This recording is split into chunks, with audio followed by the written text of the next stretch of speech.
Alright, hey guys, so today we're gonna hop into the review of First Peter chapter 2. The first things first, we'd love to make sure you like the video, hit the like, exit full screen, scroll just a little bit, like it, and then full screen and back up. You feel me?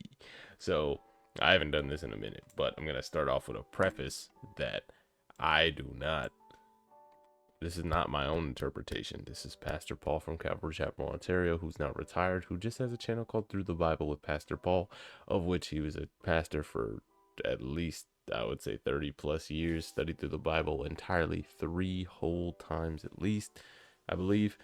And this is all things he taught from the pulpit.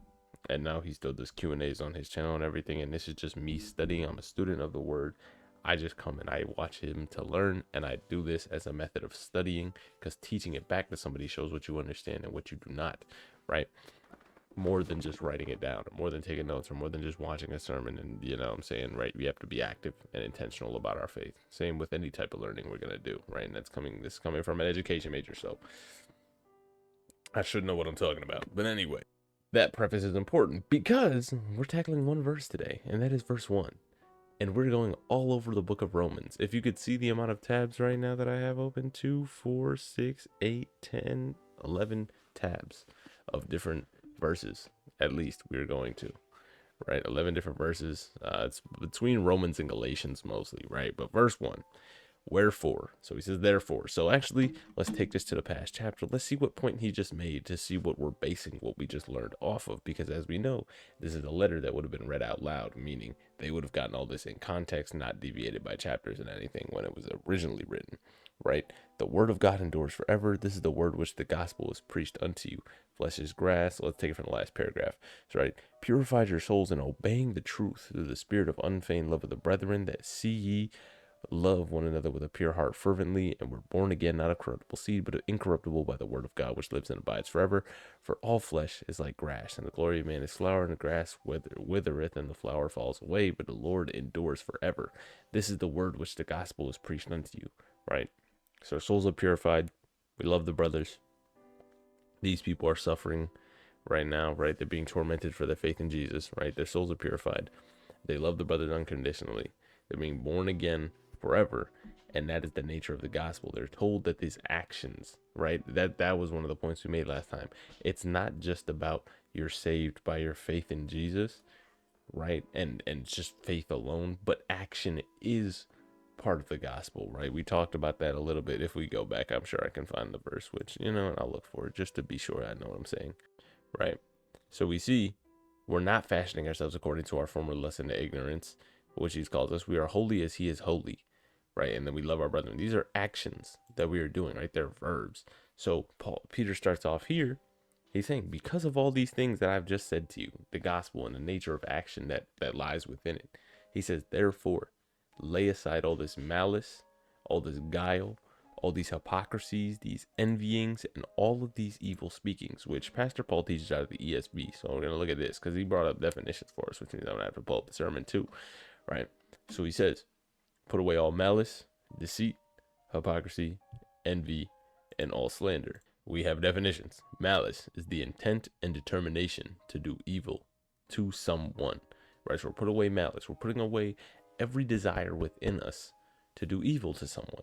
Deceit is the act of deceiving someone by being purposefully misleading. We're not going to do these things that can allow somebody to go on with false pretenses. We should not do that, right? We're purposely misleading somebody, deceiving them. Hypocrisy is claiming to be morally opposed to specific sins that one is secretly committing. But he said in this time, it meant doing sins that you were actually committing, I believe. Hold on, let's get his quote. Okay, so he says biblically, it means morally opposed to a specific sin that one is secretly committing. Not even just like, you know, just doing a sin that, you know, you tell people not to do, but being morally opposed to it, which we should be, right? Because we're told to be holy as God is holy. Hate the things that God hates, but not with hatred, right? We still love everything in our brothers. We love our brothers, right? Hate the sin, not the sinner, so to speak. All right. Oh, we didn't even finish definitions. I'm on. Envy is a resentful longing for someone else's possessions, gifts, or qualities. And slander is making a false spoken statement with the intent of damaging a person's reputation, right? So, and that can fall under deceit, right? Deceiving somebody, false spoken statements for malice intent. you know, because of probably envy. So slander kind of brings all of them together for us.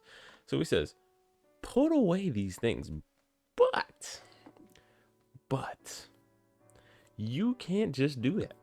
You can't just put these things away. Just like you can't just be holy as God is holy. You can't just wake up one day and say, you know what? My bad. My bad, God. Peter said, just put away these things. I was wilding before I did. He just said, put them away. My bad. I just got to put them away. What was I doing? What was I doing? I just got to. There goes my malice. There goes my slander, my envy, and all that. Yeah, whatever the other one was, my guile, right? All that deceit. It just all goes away. Just like that. So easy, right? Man, thank you for blessing Peter to write this. It was so easy. No, it's not that easy. Obviously, it's not that easy. Why would it be that easy? Why would it be that easy? Right? But technically, it is. You thought it was all fun and games. Technically, it is that easy. All right, and we're going to break it down why it's that easy, all right? So, we're going to start off.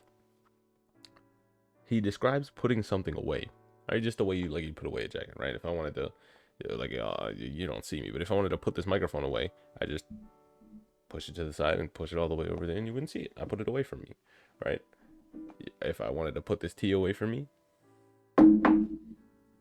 the tea is away from me. So he's saying, put that stuff aside.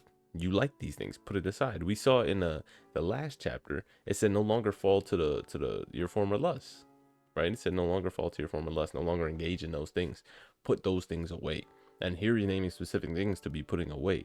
However, when you're saved, because he just got finished talking about the nature of the gospel, therefore, this is the nature of the gospel. Therefore, put away these things. Now that you know that this flesh and all this stuff is useless, put these things away. Because why are you trying to do evil to somebody?